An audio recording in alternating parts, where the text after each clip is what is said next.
akhlak, tindak tanduk, perbuatan, tutur kata, di dalam segala amal perbuatan, rukuk, sujudnya, semua digambarkan di dalam perbuatan Nabi. Tidak pernah dilakukan oleh nabi-nabi lain. Masih akhir hayat Rasulullah, beliau mengumpulkan semua sahabat. Beliau berdiri dan bercakap, berpidato. Barangkali ada di antara kamu, wahai sahabat-sahabatku, aku pernah berbuat salah padamu. Sampai di situ Nabi punya perbuatan. Padahal tidak mungkin sahabat tidak mau memaafkan kalau Nabi berbuat salah kepadanya. Tapi beliau ingin menunjukkan budi dan akhlaknya. Berdiri, menanyakan satu persatu sahabat ini. Adakah di antara kamu yang berbuat? Adakah di antara kamu yang pernah aku berbuat salah padamu? Atau mungkin pembicaraan saya lebih tinggi daripada pembicaraan kamu? Ataukah mungkin saya pernah mengambil haknya kamu? Atau mungkin saya pernah memukul kamu? Berdiri seorang sahabat, ya Rasulullah, di waktu dulu perang Badar, ketika engkau menunggangi kudamu, engkau memacu kudamu, di waktu itu aku ada di samping kananmu. Rotan yang kau pakai untuk memacu kuda itu kena perutnya saya, ya Rasulullah. Aku tidak akan memberikan maaf kepada kamu, ya Rasulullah. Semua sahabat berteriak. Semua sahabat menangis. Masih ada di antara kita yang tidak punya niat baik kepada Nabi Muhammad. Umar bin Khattab mau membunuh sahabat itu. Ali bin Abi Thalib sudah merah mukanya. Semua sahabat-sahabat berkata, paling busuk sahabat yang satu ini. Minta untuk dia membalas pukul kepada Nabi Muhammad sallallahu alaihi wasallam.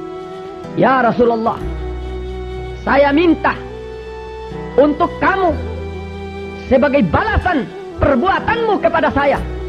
Waktu kau memungkul kuda itu, saya tidak mengerti apa kau sengaja atau tidak sengaja. Tetapi yang saya rasa adalah kau memukul aku, ya Rasulullah.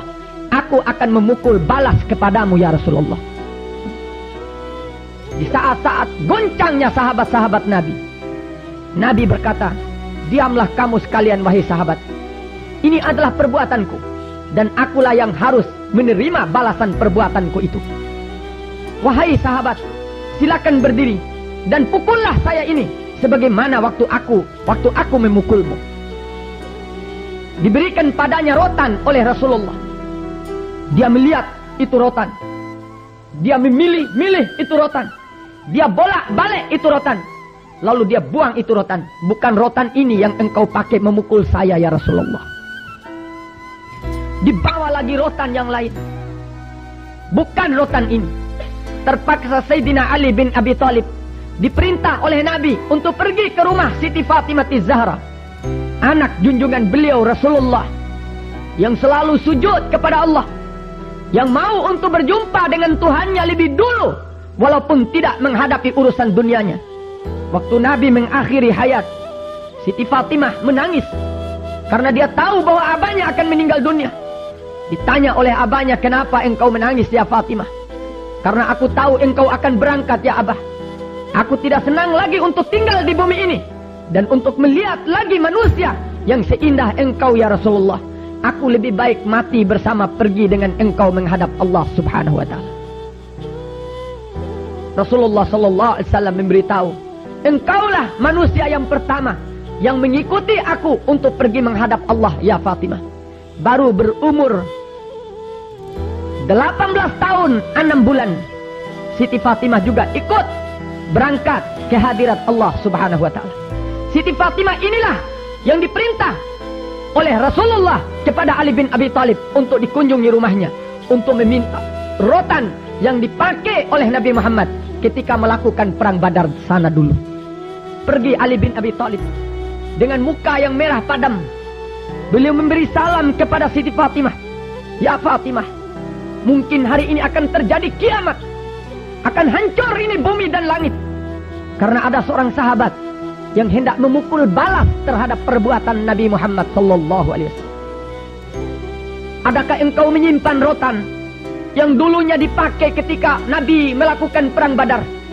Kata Siti Fatimah, sahabat mana lagi yang durjana itu, ya Ali? biarlah aku yang dipukul, wahai Ali. Jangan abahku dipukul karena abahku telah tua.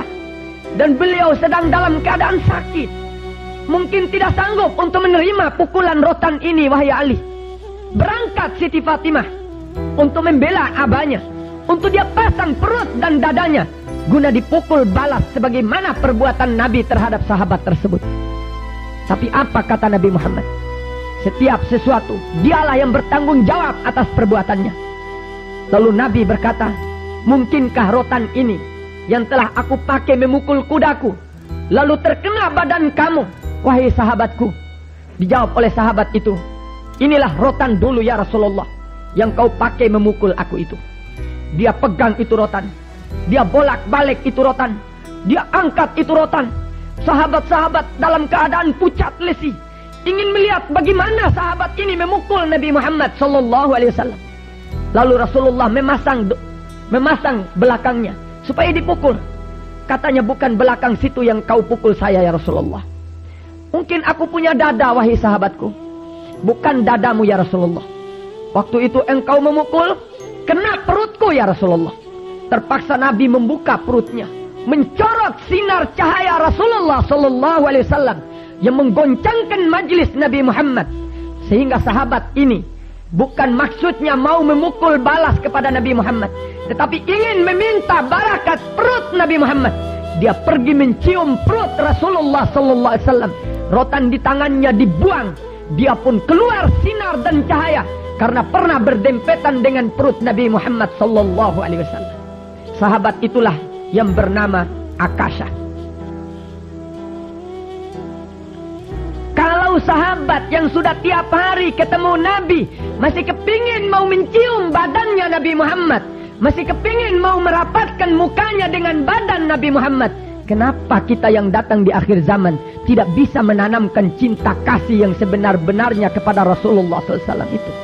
Kita tidak akan selamat kecuali Rasulullah. Kita tidak akan mudah keluar dari neraka kecuali liwat Nabi Muhammad. Kita tidak mungkin masuk ke dalam surga Allah kecuali liwat tangannya Nabi Muhammad. Kita tidak mungkin bisa menghadapi Allah kecuali liwat Nabi Muhammad SAW. Makanya tanamlah cinta kasih itu kepada Rasulullah.